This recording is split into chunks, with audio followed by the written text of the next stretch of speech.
కాబట్టి మనము 84 లక్షల జీవరాశుల్లో మనం చనిపోయినప్పుడు ఏ శరీరంలో పుడతామో ఆ శరీరం మనకు కనబడుతుందంట. నేను చెప్పింది అర్థమవుతుందా? నువ్వు దేవత శరీరంలో పుట్టే దేవత శరీరం ప్రత్యక్షమైతే 5 నిమిషాల ముందే పశు పక్షి క్రిమి కీటగా మనం చేసిన పుణ్యాన్ని బట్టి పాపాన్ని బట్టి మన కర్మని నిర్ణయం చేస్తుంది అనమాట. ఏ జన్మలెత్తాల్లో ఆ శరీరము మీరు నాకు కనబడట్టుగా నేను మీకు కనబడట్టుగా అట్లా ప్రత్యక్షంగా కనబడుతుంది ఆ శరీరం. అది జాతి అంటారు. ఆయుస్సు మనం చేసిన కర్మ ఉన్నది కదా, ఆ కర్మ ఎంతకాలం అనుభవించాలా అని జ్ఞాన, ఎవరెవరితో సుఖ దుఃఖాలు అనుభవించాలా అని, అంటే భార్య ఎవరైతారో భర్త ఎవరైతారో పిల్లలు ఎవరైతారో ఇవన్నీ మనం రెడీ చేసుకునే బయలుదేరతామంటే దీన్ని విపాకము అంటారు అనమాట. ఈ విధంగా మరి ఓ జనక మహర్షి నువ్వు ఎన్నో యజ్ఞాలు చేసినావు, ఎన్నో దానాలు చేసినావు, ఎన్నో తపస్సులు చేసినావు, నువ్వు చక్రవర్తి ఉండి అశ్వమేధ యాగాలు పెద్ద పెద్ద యాగాలు చేసేసి ఆయనకు ఈ యాజ్ఞవల్క్యుడి కంటే ముందే 5 మంది గురువులు ఉన్నారు. ఎంతమంది? 5 మంది. యాజ్ఞవల్క్యుడితో కూడా 6 మంది గురువులు. మరి 6 మంది గురువుల దగ్గర ఉపదేశం తీసుకొనే, అంటే గురువులు 6 మంది ఉంటారా? ఎవరన్నా ఒక్కరే ఉంటారు కదా అని అనుకుంటా కదా, కానీ గురువులు 6 మంది ఉంటారు. 6 మందికి ఎక్కువనే ఉంటారు. నేను వ్యాకరణం ఒక గురువు దగ్గర నేర్చుకున్నా, న్యాయం ఒక గురువు దగ్గర నేర్చుకున్నా, వేదాంతం ఒక గురువు దగ్గర నేర్చుకున్నా, యోగం ఒక గురువు దగ్గర నేర్చుకున్నా, మంత్రోపదేశం ఒక గురువు దగ్గర తీసుకున్నా, సన్యాసం నాకు 10 మంది గురువులు ఉన్నారు. ఆ గురువులు ఎంతమంది ఉంటే ఏమవుతుంది? ఒకటే ఉండాలని ఏ నియమమో లేదు. కానీ మరి ఆ విషయానికి ఆయన గురువు అన్నమాట. ఆ విషయానికి ఆయన గురువు. ఈ విధంగా నువ్వు మరి ఇంతకుముందే 5 మంది గురువులు ఉపదేశం తీసుకొని ఇవన్నీ కర్మలు చేసి పోవడానికి సిద్ధంగా ఉన్నావు కదా. యథ వృందారక ఆద్యస్తన్ అధీత వేద ఉత్కోపనిషత్క, అన్ని వేదాలు చదివి యజ్ఞాలు చేసి దానాలు చేసి ఎక్కడ పోవాలనుకున్నావు అంట. ఇప్పుడు మిమ్మల్ని నేను అడుగుతా, ఇప్పుడు ఇది హైదర్గూడనా? హైదర్గూడలో ఇప్పటివరకు ఎంతమంది చచ్చిపోయి ఉంటారు చెప్పండి అందాదా? ఏం మాట్లాడలేదు. మీ ఇళ్ళల్లో ఎవరన్నా కొంతమంది చచ్చిపోయిందా? మీ పక్కిళ్ళల్లో కొంతమంది చచ్చిపోయిందా? మీ కాలనీలో కొంతమంది చచ్చిపోయిందా? పోయలేదా? కొంచెం గట్టిగానండి, అట్లంటే ఎందుకో పోయిందా పోలేదా? సరే, వాళ్ళందరూ పోయినరు, మనం పోతామా పోవా? డేట్ తెలియదు. చచ్చిపోయిన వాళ్ళ డేట్స్ తెలుసు మనకు, కానీ బతుకున్న వాళ్ళ డేట్లు తెలియదు. పోయేది మాత్రము గ్యారంటీ. ఏం చెప్పిండు? కరెక్ట్ చెప్పేసిగా. సరే, ఇప్పుడు నేను ఎక్కడి నుండి వచ్చినా అంటే బిఎన్ రెడ్డి నగరు వస్తపల్లిపురం విశ్వనాథ క్షేత్రం నుండి వచ్చిన. ఇప్పుడు కార్యక్రమం కాగానే ఎడికి పోతా? నేను విశ్వనాథ క్షేత్రం పరాశరాశ్రమానికి పోతా కదా. సరే, ఇది టెంపరీ అడ్రస్ అంటారు అనమాట. మనం ఈ శరీరాన్ని వదిలిన తర్వాత ఎక్కడికో చోటికి పోవాలి కదా.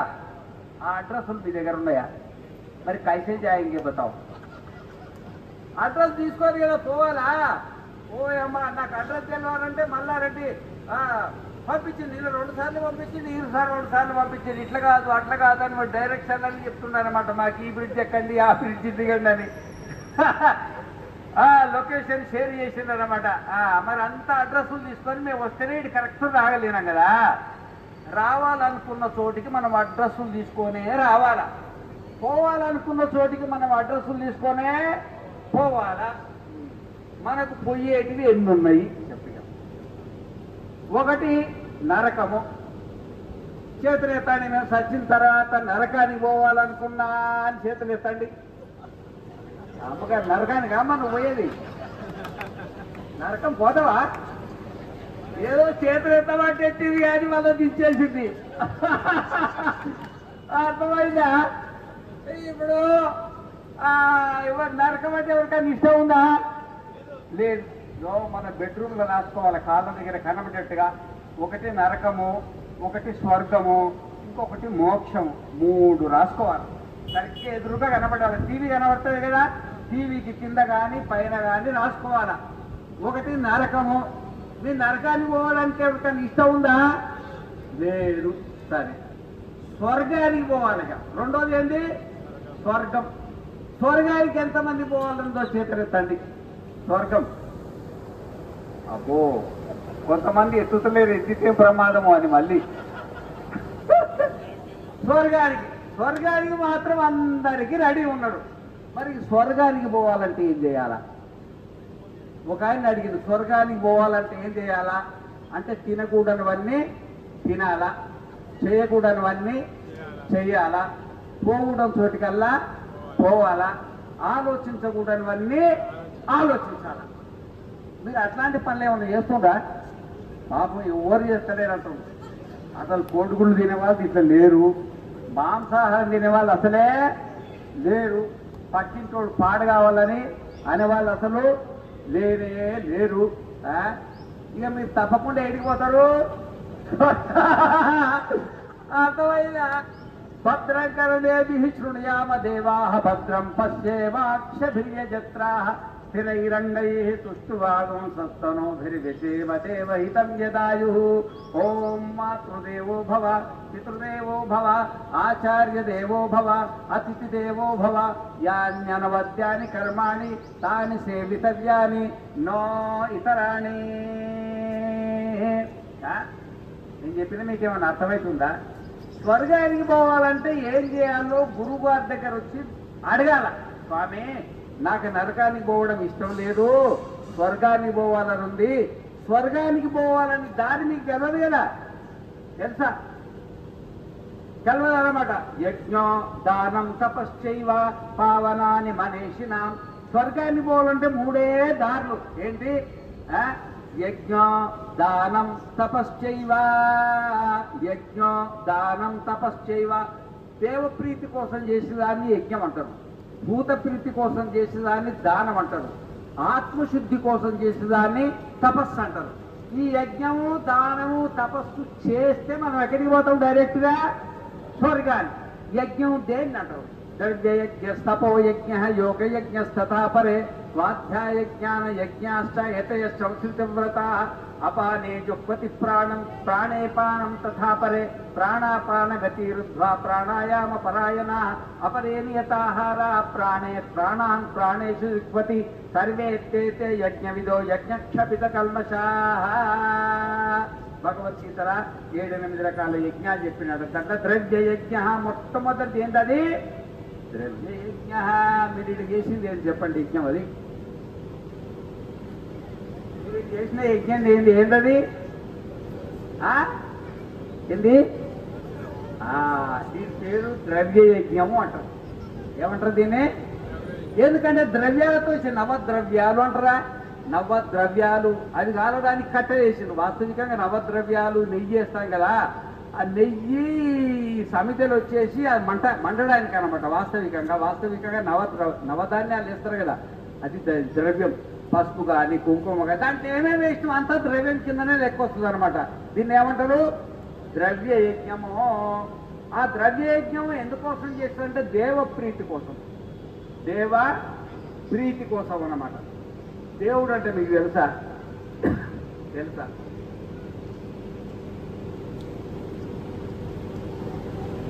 నేను ఆత్మజ్ఞానాన్ని మొదలుపెట్టి ఇక్కడికి వచ్చిన చూడు, మళ్ళీ ఇన్నుండి ఆడికి పోతా. అర్థమైందా? ఇప్పుడు ఈ సమాజం పేరు ఏం పేరు చెప్పండి? ప్రణవ భక్త. భక్తులు అంటే మీకు తెలుసు. దేనికి భక్తులు? నీళ్ళు ప్రణవ భక్తులు. మనకు యోగ దర్శనంలో ఒక సూత్రం వస్తుంది, తస్యవాచక ప్రణవ.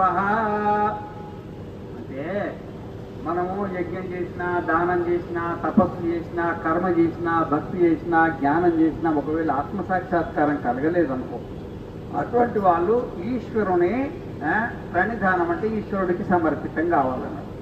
మరి ఈశ్వరుడికి పేరేంది అంటే ప్రణవం అంటే, భగవంతుడికి పేరేంది అంటే ప్రణవం అన్నారు. ఏమన్నారు? ప్రణవము అంటారు. ప్రణవము అని ఎందుకు వచ్చిందంటే ప్రణవంలో 2 పదాలు ఉన్నాయి, ఒకటి ప్ర, ఇంకొకటి నవ. ఒకటి ప్ర, ఇంకొకటి నవ. నవ అంటే కొత్తగా, నవ దంపతులు అంటారు కదా, నూతన గృహ ప్రవేశము అంటారు కదా. నవ అంటే ఏంటి? కొత్తగా. కొత్తగా అంటే ఇప్పుడు యజ్ఞానికి అన్ని కొత్త గుడ్డలు కట్టుకొని వచ్చాను. ఆ కొత్త గుడ్డలో 50 ఏళ్ళు ఉంటాయా? పాతగా అయిపోతాయి. అప్పుడు నవ అంటావా దాన్ని? అనడానికి లేదనమాట. ఓ ఇల్లు కట్టినాము, ఆ ఎన్నేళ్ళు ఉంటుంది? 200 సంవత్సరాలు ఉంటుందా? అది పాత. ఈ ప్రపంచంలో ఏ వస్తువు అయినా కొత్తగా ముందు కొత్తగా ఉంటుంది, తర్వాత ఏమవుతుంది? పాతగా అవుతుంది. భగవంతుడు అట్లా ప్రణవ అంటే భూత భవిష్యత్తు వర్తమాన కాలాలల్లో కూడా ఎప్పుడు మారకుంటూ ఉంటుంది. ఇప్పుడు శరీరం ఉంది, శరీరం చిన్న ఉన్నప్పుడు ఇప్పుడు ఉందా? అట్లా లేదు. మారిపోయిందా? మారలేదా? మారింది. ఇప్పుడు నేను అనండి, నేను, ఈ నేను అనేది మారిందా? పుట్టినప్పటి నుండి పిల్లోడు నేనే అంటాడు, వయస్కులో ఉన్నోళ్ళు నేనే అంటారు, ముసలోళ్ళు కూడా నేనే అంటారు. మళ్ళీ నేను పోయిన జన్మలో ఎట్లున్నో మళ్ళీ నేను పోయిన జన్మ పోతుంది, నేను వచ్చే జన్మలో ఎట్లున్నో ఈ నేను మారదు అనమాట. ఆ నేనే పరమాత్మ, ఆ నేనే పరమాత్మ, అది మారదు అనమాట. ఆ నేను అనేది మారుతుంది. నేను స్త్రీని, నేను పురుషుణ్ణి, నేను ధనవంతుణ్ణి, నేను దరిద్రుణ్ణి, నేను బ్రాహ్మణుణ్ణి, నేను బ్రహ్మచారిని, నేను వానప్రస్థుణ్ణి, నేను సన్యాసిని. ఈ నేను మారి ఇవన్నీ బయటికి మారి నేను మారిందా? అది ఆ మారందే పరమాత్మ స్వరూపం అన్నమాట. పరమాత్మ స్వరూపం. అయితే ఈ పరమాత్మకు ఎన్నో పేర్లు ఉన్నాయి, కానీ ఒక అంతర్యామి అని ఒక పేరుంది. ఏం పేరు? అంతర్యామి. అంతర్యామి అంటే ఏంటంటే ఇందుకలడు అంగులేడని సందేహము వలదు చక్రి సర్వోపగతుండు ఎన్నెందు వెదకి చూసిన అందందే గలడు దానవాగ్రని వింటే. ఇది మాట ఎవరు చెప్పిండో? ప్రహ్లాదుడు. ఎవరితోటి అన్నాడు? హిరణ్యకశిపుడు. అరే నారాయణ నారాయణ నారాయణ, నారాయణుడు ఏడుంటాడు రా, 14 లోకాలలో తిరిగి అంతా చూసొస్తున్నా, నాకు ఏడ కనబడలేదు, ఏడుంటాడంటే ఇందుగలడు అందు లేదంటే ఒక చోట ఉండి ఒక చోట లేదని కాదు, కానీ చూసే విధానం తెలవాల. చూసే విధానం. ఇప్పుడు కళ్ళకు పట్టీలు కట్టుకున్నాను చూడండి, కళ్ళకు పట్టీలు కట్టుకొని చూడండి, ఎంత పెద్ద కోటీశ్వరుడైనా నేను కనబడుతున్నా. మరి నేను చూడాలంటే ఏం చేయాలా? పట్టి పల్ల అయిపోద్దా? ఆ విధంగానే అజ్ఞానం అనే పట్టి మనసుకుంది. పరమాత్మ అంటే ఏందో తెలియదు, దానికి కారణ శరీరం అంటారు. ఏమంటారు? కారణ శరీరం అంటారు. అది మనకు తెలియదు అనమాట. ఆ పట్టి ఇప్పి ఆ కారణ శరీరాన్ని తెగొట్టుకుంటే నీకు పరమాత్మ జ్ఞానము కలుగుతుంది. పరమాత్మ భూమిలో, నీళ్లలో, అగ్నిలో, గాలిలో, వాయువులు, ఆకాశంలో, సూర్యుల్లో, చంద్రుడిలో అంతటా పరమాత్మ ఉన్నాడు అనమాట. కానీ పరమాత్మ పేర్లు అనేకంగా ఉంటాయి అన్నమాట. ఈ పేరేం పేరు? మల్లారెడ్డి. మల్లారెడ్డి నీ పేరా, నీ శరీరం పేరా చెప్పు? ఇక అన్నీ కలుపుకొని పేరు పెట్టారు, దానికి అన్ని కలుపుకొని పేరు పెట్టాడు, మల్లారెడ్డి అని పేరు పెట్టాడు. ఇక మరి మల్లారెడ్డి దీని పేరు ఉంది కదా, ఆ విధంగానే భూమి అనండి, నీరు, అగ్ని, గాలి, వాయువు, ఆకాశము, సూర్యుడు, చంద్రుడు. ఇప్పుడు ఈ మల్లారెడ్డి లోపల ఆత్మ ఉందా లేదా? ఆ ఆత్మ ఎక్కడుంది చెప్పండి? శరీరం నిండుందా లేదా? కానీ మల్లారెడ్డి కనబడుతుంది, కానీ మల్లారెడ్డి ఆత్మ కనబడుతుందా? కనబడకపోయినా మరి ఆ శరీరాన్ని నడిపించేది లోపల ఆత్మనే కదా. ఆత్మ లేకపోతే కాలు కదులుతుందా, చెయ్యి కదులుతుందా, కళ్ళు కదులుతుందా, మనసు కదులుతుందా?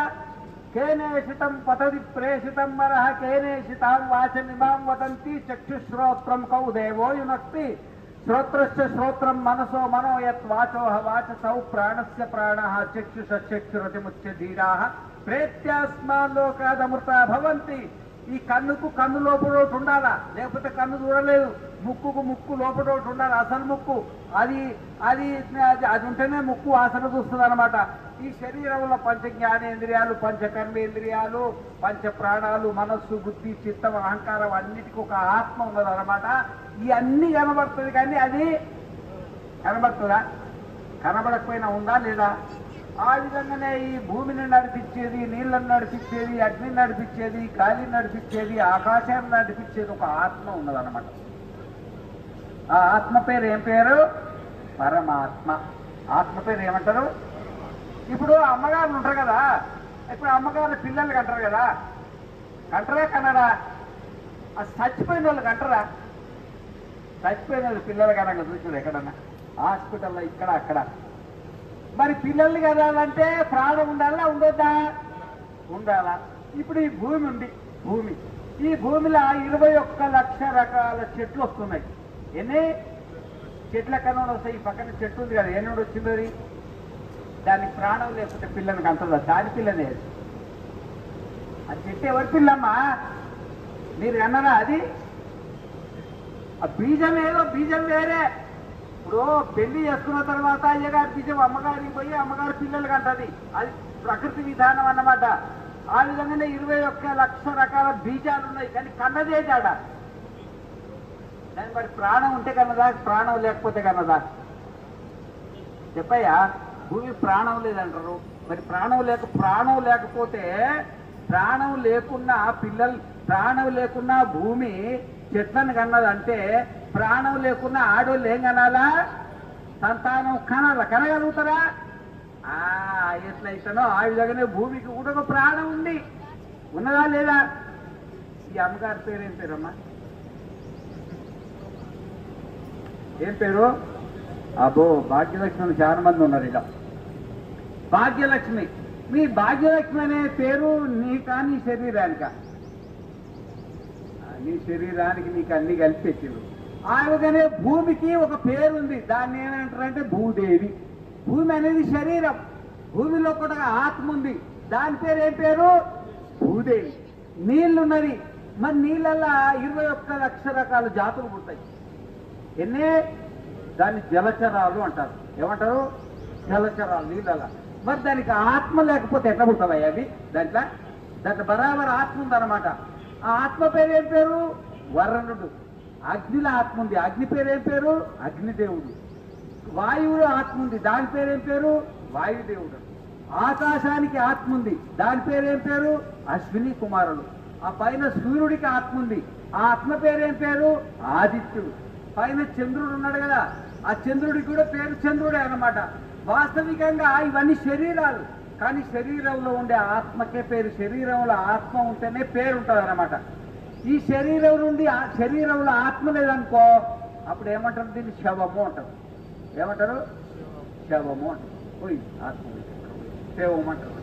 ఆ విధంగానే ఈ పంచమహాభూతాలలో ఆత్మ లేకపోతే ఏమైతుంది? అంతా శవాలు అయిపోతాయి అనమాట. అంటే మొత్తం ప్రళయం వచ్చేస్తుంది అనమాట.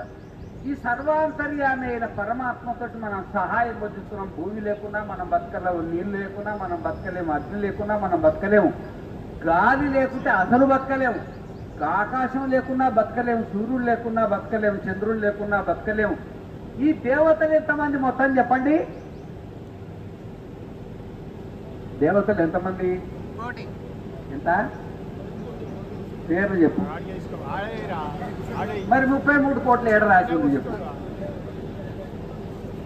నేను చెప్పినా ఎవరు ఒకరి పేరు చెప్పు. ఏ మహాత్ముడు చెప్పిందో చెప్పాయి. ఆ పేరు నేను పోయి అడిగి వస్తా. ఆయన అయిపోయింది ఆయన పని.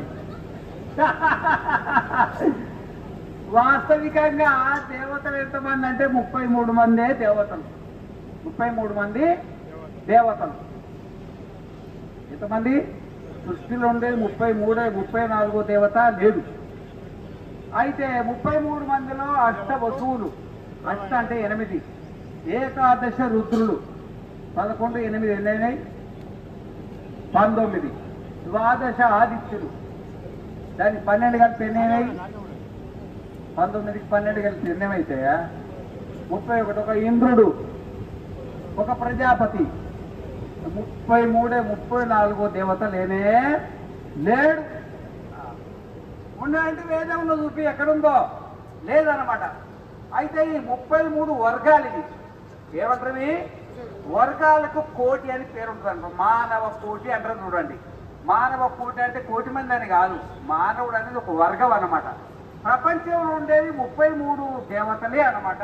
వాళ్ళ వర్గాలకు కలిసి వారు మామూలుగా అట్లా వాడక భాష 33 కోట్లు అంటే 33 వర్గాలని తాత్పర్యం అన్నమాట.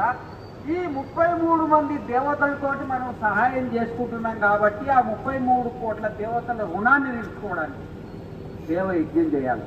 ఏం చేయాలా?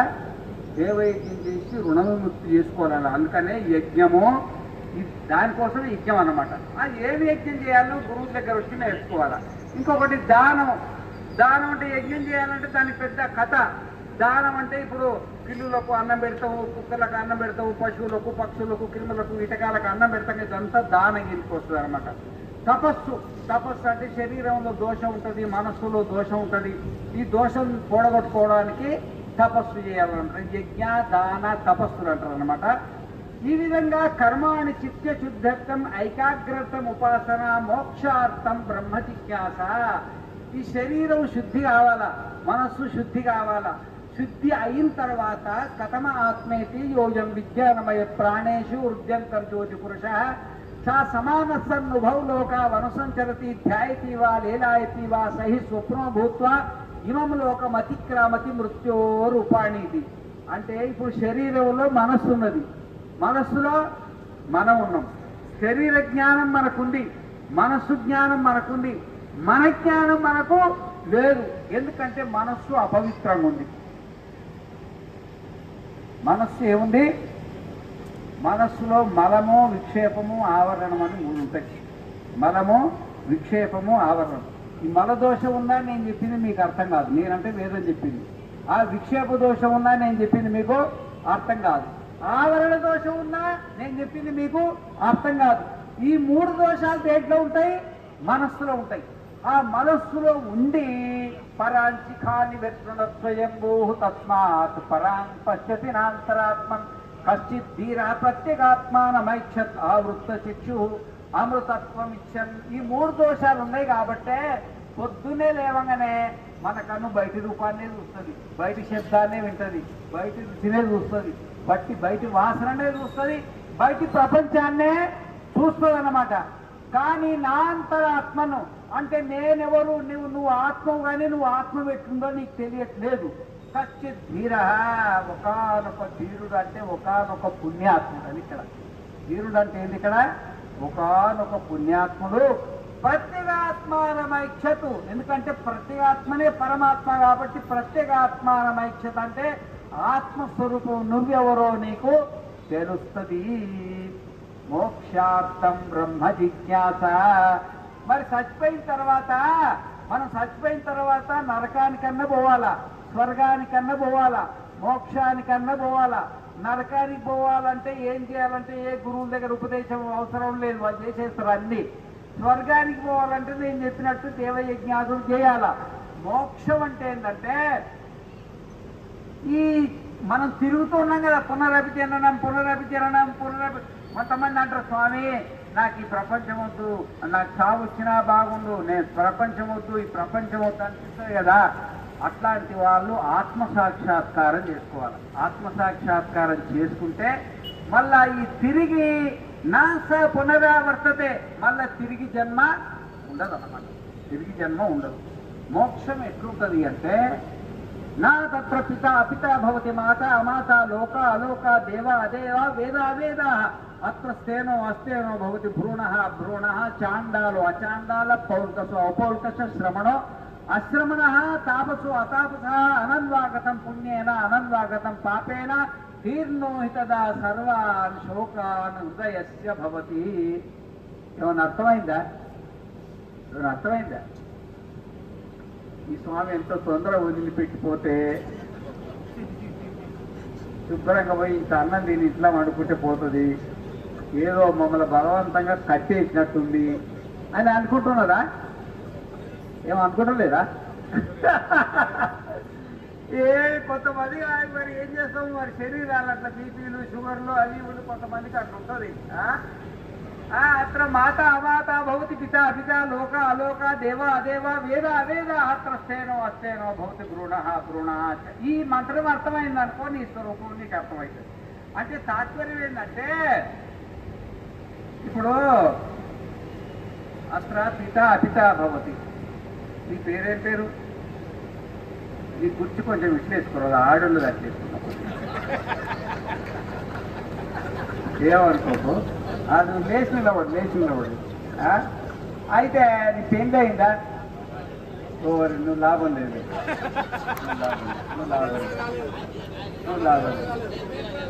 నువ్వు లేచిన ఆయన తెలుసున్నా, నువ్వు లేచి నిలబడు.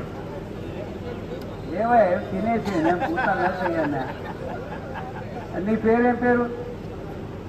పుస్తకాలు అశోక్. నీ పెళ్ళి అయిందా? పిల్లలకు నువ్వు ఏమవుతావు? తండ్రిని అవుతావు కదా. సరే తండ్రిని అవుతావు, నిలబడయా నువ్వు తొందరపడా. ఏమి ఇప్పుడు తండ్రి నువ్వు ఎంతకాలం అవుతావు చెప్పు? పడుకొని నిద్రపోయేదాకా అవుతావు, అంతేనా? పడుకొని శరీరం బిడ్డ మీద బండబెట్టి ఏసీ టైం వేసుకొని పడుకుంటావు కదా. పడుకున్న తర్వాత అప్పుడు నువ్వు తండ్రి అవుతావా? నీకు అనిపిస్తుందా ఇప్పుడు నేను తండ్రిని అని నీకు అనిపిస్తుంది? పడుకొని నిద్రపోయిన తర్వాత నేను తండ్రిని అనిపిస్తుందా? అనిపిస్తేనే తండ్రి పోయినట్టు, లేకపోతే కాదు. గుర్తుపెట్టుకో. అవును, అయిపోయింది.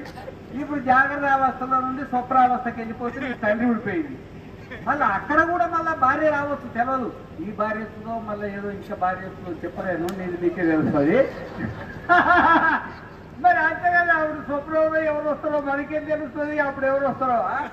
సరే అక్కడ కూడా పిల్లలు ఉన్నారు అనుకో, ఉన్నారు అనుకో, పైసలు తగ్గుతాయా?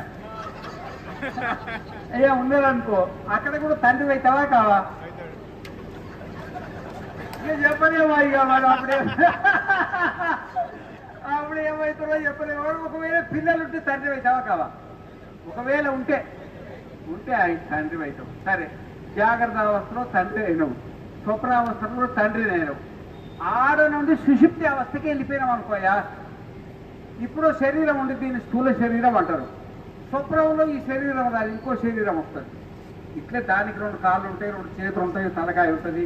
ఉంటుందా ఉండదా? దాన్ని ఏమంటారు? సూక్ష్మ శరీరం అంటారు. ఏమంటారు? మనం గాఢ నిద్రకి వెళ్ళిపోయిన తర్వాత ఆ శరీరం కూడిపోతుంది, 2 పోతాయి. ఇప్పుడు ఈ శరీరంలో నువ్వు తండ్రి అని నీకు ఉంది. నిద్రపోయిన తర్వాత స్వప్నంలో కూడా తండ్రి అని ఉంది. సుషుప్తిలో నీకు తండ్రి అని ఉంటుందా? ఇక అప్పుడు ఏమైనా తండ్రి కాకుండా పోయినవా? అయినవా? అట్లనే తల్లి కాకుండా పోతుందా పోదా? గురువు కాకుండా పోతారా పోడా? శిష్యుడు కాకుండా పోతారా పోడా? బ్రహ్మచారి కాకుండా అవుతారా కాడా? సన్యాసి కాకుండా అవుతారా కాదా? ఇక అట్లా అదే అనమాట. సుషుప్తి అవస్థ పోయినప్పుడు ఇప్పుడు ఏంటంటే అన్ని ఊడిపోతుంది. అత్త పిత అతిత భవతి మాత అబాత వేద అవేద లోక దేవ అదేవ అత్రస్థేనో అస్థేనో భవతి భ్రూణ చాండాలో అచాండాల పౌల్కసు అపౌల్కస శ్రవణో అశ్రవణ తాపసు అతాపస అనన్వాగతం పుణ్యేన అనన్వాగతం పాపేన. ఇప్పుడు అరే అబ్బాయి ఏమైనా ఎత్తుపోతాం అయ్యింది మిమ్మల్ని గ్యారంటీనా? భయపడిపోయింది ఇక. అంతేనా? చూసావా ఇక? అయితే ఇప్పుడు జాగ్రత్త అవస్థలో పుణ్యం ఉంటుంది, పాపం ఉంటుంది. ఇప్పుడు ఐదరుగుడలో అందరూ ఒక తిరుగు ఉందా? పుణ్యం అంటే కొంచెం ఇండ్లు పెద్ద ఉండి, ఏసీ కార్లు ఉండి, కొంచెం ఎట్లంటే అట్లా కొంచెం పుణ్యం ఉన్న వాళ్ళు ఉన్నారా లేరా? కొంచెం పాపం వాళ్ళకంటే కొంచెం తక్కువ ఉన్న వాళ్ళు ఉన్నారు, కొంచెం ఎక్కువ ఉన్నారు. ఈ పుణ్యం పాపం అనేది జాగ్రత్త అవస్థలో వెంటాడుతుంది. చంద్రబాబు నాయుడుని వదిలిపెట్టదు, రేవంత్ రెడ్డిని వదిలిపెట్టదు, మోడీని వదిలిపెట్టదు, నిన్ను వదిలిపెట్టదు, సన్యాసం తీసుకున్న నన్ను కూడా వదిలిపెట్టదు. కాబట్టి ఇది జాగ్రత్త అవస్థలో పుణ్యం పాపం వెంటాడుతుంది. అంటే పుణ్యం అంటే సుఖం, పాపం అంటే దుఃఖం. ఈ సుఖ దుఃఖాలు ఎవరిని బ్రహ్మచారిని వదిలే, గృహస్థుని వదిలే, వానప్రస్థుని వదిలే, సన్యాసిని కూడా వదిలిపెట్టాయి అన్నమాట. స్వప్నావస్థలో కూడా వదిలిపెట్టాయా? వదిలిపెట్టాయి. కానీ సుషుప్తికి పోయేప్పటికీ తీర్ణోహితదా సర్వాన్ శోకానుర్భయస్య భవతి. అక్కడ పుణ్యం లేదు, పాపం లేదన్నమాట. తీర్ణోహితదా సర్వాన్ శోకానుర్భయస్య భవతి. అప్పుడు నువ్వు బ్రహ్మచారివా, గృహస్థుడివా, వానప్రస్థుడివా, సన్యాసివా చెప్పు సుషుప్తిలా? అప్పుడు నువ్వు ఉంటావా ఉండవా? తెలియదు. ఎట్లా లేచినవాయా? నువ్వు ఉండే లేచినవా, చచ్చిపోయి లేచినవా? మరి ఉండే లేచినావు కానీ ఎట్లున్నావో తెలియదు, అంతేనా? దాన్ని కారణ శరీరం అంటారు. ఏమంటారు? నువ్వు ఎట్లున్నావో నీ తెలియకపోతే నీ కారణ శరీరం, నేను ఎట్లున్నానో నేను తెలియకపోతే నా కారణ శరీరం. ఎన్ని మనసులు ఉన్నాయో అన్ని కారణ శరీరాలు ఉన్నాయి. పో, అర్థమైందా? ఆ విధంగానే ఈ సుషుప్తి లోపల ఇదంతా మాయమైపోతుంది. తల్లి కాదు, తండ్రి కాడు, గురువు కాడు, శిష్యుడు కాడు, దొంగ కాడు, దొరగాడు, బ్రాహ్మణుడు కాడు, క్షత్రియుడు కాదు. ఏమి అక్కడ స్థూల శరీరం లేదు, సూక్ష్మ ప్రపంచం అంతా మాయమైపోయి అప్పుడు మనము మన స్వరూపంలో ఉంటాం. మనము మన స్వరూపంలో ఉంటాం అన్నమాట. ఆ మన స్వరూపం ఏందో మనకు తెలియదు. మన స్వరూపం ఏందో మనకు తెలియదు. ఇప్పుడు నేను అనండి, ఆ ఎన్కోళ్ళు అంటలేరు, నేను అనండి. ఇప్పుడు నేను అన్నది సుషుప్తులు అంటాం మనం. ఎందుకంటే నేను అన్నదంటే శరీరం ఉండాలా, మనస్సు ఉండాలా, రెండింటి కలుపుకొని అంటాం. కానీ సుషుప్తు పోయేప్పటికీ శరీరం లేదు, మనస్సు లేదు, రెండు పోయినాయి. కాబట్టి మనం ఉండి కూడా మనం నేను అని అనలేము. మనం నేను అని అనలేకుండా మనం ఉన్నవాళ్ళేమా ఉన్నాం. ఇప్పుడు ఎట్లయితే కంటితో చూస్తున్నామో అప్పుడు చూస్తూనే ఉన్నాం. ఇప్పుడు ఎట్లయితే చెవితో వింటున్నామో అప్పుడు వింటూనే ఉన్నాం. ఇప్పుడు ఎట్లయితే ముక్కుతో వాసన చూస్తున్నామో అక్కడ వాసన చూస్తూనే ఉన్నాం. ఇప్పుడు ఎట్లయితే నాలుకతో రుచి చూస్తున్నామో ఆ విధంగా అప్పుడు కూడా నాలుకతో రుచి చూస్తూనే ఉన్నాం. ఇప్పుడు మనకు 12 శక్తులు ఉంటాయి. మనకు ఎన్ని ఉన్నాయి చెప్పండి? ఏం శక్తులు చెప్పండి?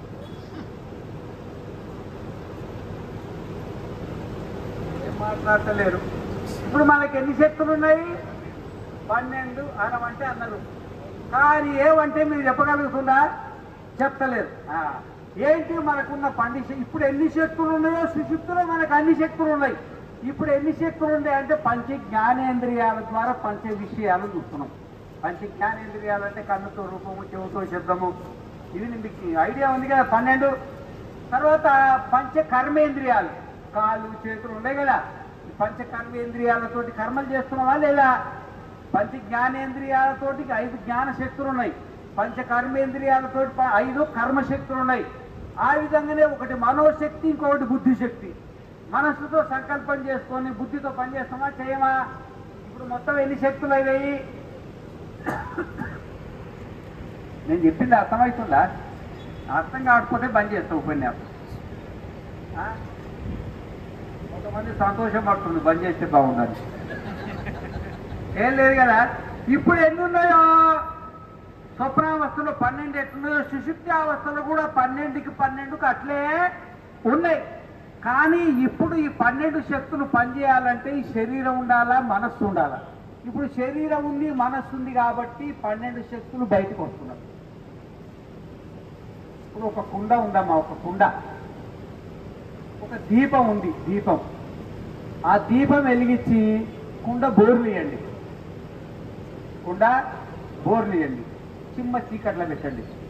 నీకేమైనా వెలుతురు వస్తుందా? ఏమైంది? వెలుతురు లేకపోయినా లోపల దీపం ఉందా లేదా?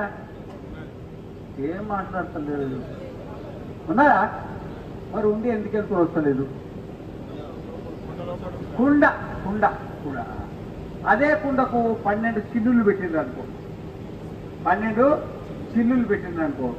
ఆ 12 చిల్లుల గుండా ఎన్ని వెలుతురులు వస్తాయి? 12 వెలుతురులే. కానీ వాస్తవికంగా ఒకే వెలుతురు ఎన్ని అయింది? ఉండేది లోపల ఒకటే వెళ్తురు, కానీ బయటికి కనిపించేది ఏది? ఇదే అన్నమాట. ఉండేది ఒకటే ఆత్మ, మనకు 12 రకాలుగా అయింది. అదే కంటికుంట చూసేది అదే, చెవుకుంట వినేది అదే, మనసుతో సంకల్పించేది కూడా అదే. ఉండేది ఒకటే. ఎన్ని అయింది? 12. ఇప్పుడు ఎన్ని ఉన్నాయో? స్వప్నావస్థలు ఎన్ని ఉన్నాయో సుషుప్తి అవస్థలు కూడా అన్నీ ఉన్నాయి. కానీ అప్పుడు చిల్లులు లేని కుండ బోర్లు ఇచ్చినట్టు అయింది. రంధ్రాలు లేని కుండ బోర్లు ఇస్తే ఏ విధంగా అయితే వెలుతురు రాదో ఆ విధంగానే అప్పుడు ఒక బోర్లు ఇచ్చిన కుండ లేక అయిపోయింది. కానీ కుండ బోర్లు ఇస్తే దీపం పోతుందా? పోదు. అప్పుడు కూడా మనం ఉన్నాం అన్నమాట. కలుపుతుందా? అదే విషయాన్ని యద్వై తన్న పశ్యతి పశ్యన్వై తన్న పశ్యతి నహి ద్రష్టుర్ దృష్టేర్ విపరిలోపో విద్యతే అవినాశిత్వాత్ నతు తద్వితీయమస్తి తతోన్యద్వి భక్తం యత్ పశ్యేత్. యద్వై తన్న పశ్యతి, మనం సుషుప్తి అవసరం చూస్తలేం కదా, చూస్తూనే చూడట్లేదు. చూస్తూనే ఆ దీపం ఎట్లయితే వెలుగుతూనే వెలుగుతలేదు. ఎందుకంటే కుండ బోర్లు ఇచ్చిరన్నమాట. నానా చిత్ర ఘటోదర స్థిత మహాదీప ప్రభా భాస్వరం జ్ఞానం యస్యతు చక్షురాధికరణ ద్వారా బహిస్పందతే జానామీతి తమేవ భాంతమనుభాత్యేతత్ సమస్తం జగత్ తస్మై శ్రీ గురుమూర్తయే నమైదం శ్రీ దక్షిణామూర్తయే. అంతేనా? ఈ నానా చిద్ర ఘటోదర స్థిత. నేను తెలుగులో చెప్పింది కానీ శంకరాచార్యులు సంస్కృతంలో చెప్పిండు అనమాట. ఆ విధంగానే యద్వై తన్న పశ్యతి, మన చూసేదానికి మన లోపం లేదనమాట, మనం చూస్తూనే ఉన్నాం. ఎందుకంటే నహి ద్రష్టు దృష్టే విపరలోపో విద్యతే. అంటే మన ఆత్మస్వరూపం చూసేది ఉంది కదా. ఇప్పుడు నన్ను చూస్తుందా నేను మిమ్మల్ని చూస్తున్నావా? ఈ చూసే స్వభావం మనకు మరణించేది కాదు, వినే స్వభావం మరణించేది కాదు, రుచి చూసే స్వభావం మరణించేది కాదు. ఎందుకంటే నిత్యత్వాత్, సూర్యునికి ఎట్లా వెలుతురు వేడి తనకు నిత్య స్వభావమో, మనకి పంచ జ్ఞానేంద్రియాలు పంచ కర్మేంద్రియాలు మనస్సు బుద్ధి ద్వారా ఈ ప్రపంచాన్ని గ్రహించే శక్తి మన స్వభావం అన్నమాట. ఆ స్వభావం మరణించేది కాదు. నిత్యత్వాత్, మనం నిత్యం అన్నమాట. అదే చెప్తుండే యద్వైతన్న పశ్యతి పశ్చన్వైతన్న పశ్యతి నై ద్రష్టుర్దృష్టేర్విపరలోపో విద్యతే అవినాశిత్వాత్ నతు తద్వితీయమస్తి తతోన్యద్విభక్తం యత్పశ్యేత్. యద్వైతన్న జిగ్రతి జిఘ్రన్వైతన్న జిగ్రతి నహి ఘ్రాతుర్ఘ్రాతేర్విపరలోపో విద్యతే అవినాశిత్వాత్ నతు తద్వితీయమస్తి తతోన్యద్విభక్తం యజ్జిఘ్రేత్. యద్వైతన్న రసయతి రసయన్వైతన్న రసయతి నతు రసయితు రసయితేర్విపరలోపో విద్యతే అవినాశిత్వాత్ నతు తద్వితీయమస్తి తతోన్యద్విభక్తం యద్రసేత్. యద్వైతన్న వదతి వదన్వైతన్న వదతి నహి వక్తుర్వక్తేర్విపరలోపో విద్యతే అవినాశిత్వాత్ నతు తద్వితీయమస్తి తతోన్యద్విభక్తం యద్వదేత్. యద్వైతన్న శృణోతి శృణ్వన్వైతన్న శృణోతి నతి శ్రోతు శ్రుతేర్విపరలోపో విద్యతే అవినాశిత్వాత్ నతు తద్వితీయమస్తి తతోన్యద్విభక్తం యశృణుయాత్. యద్వైతన్న మనుతే మన్మానో వైతన్న మనుతే నహి మంతుర్మతేర్విపరలోపో విద్యతే అవినాశిత్వాత్ నతు తద్వితీయమస్తి తతోన్యద్విభక్తం యన్మన్వీత. యద్వైతన్న స్పృశతి స్పృశన్వైతన్న స్పృశతి నహి స్పృష్టు స్పృష్టేర్విపరలోపో విద్యతే అవినాశిత్వాత్ నతు తద్వితీయమస్తి తతోన్యద్విభక్తం యత్ స్పృశేత్. యద్వైతన్న విజానాతి విజానన్వైతన్న విజానాతి నహి విజ్ఞాతుర్విజ్ఞాతేర్విపరలోపో విద్యతే అవినాశిత్వాత్ నతు తద్వితీయమస్తి తతోన్యద్విభక్తం యద్విజానీయాత్. సరళ ఏకో ద్రష్టాద్వైతో భవత్యేష బ్రహ్మలోక సమ్రాడితి హైన మనుష్య శాస. ఏషాస్య పరమాగతి ఏషాస్య పరమా సంపద ఏషోస్య పరమో లోకః ఏషోస్య పరమ ఆనందః. ఏతస్యైవ ఆనందస్య అన్యాని భూతాని మాత్రాముపజీవంతి.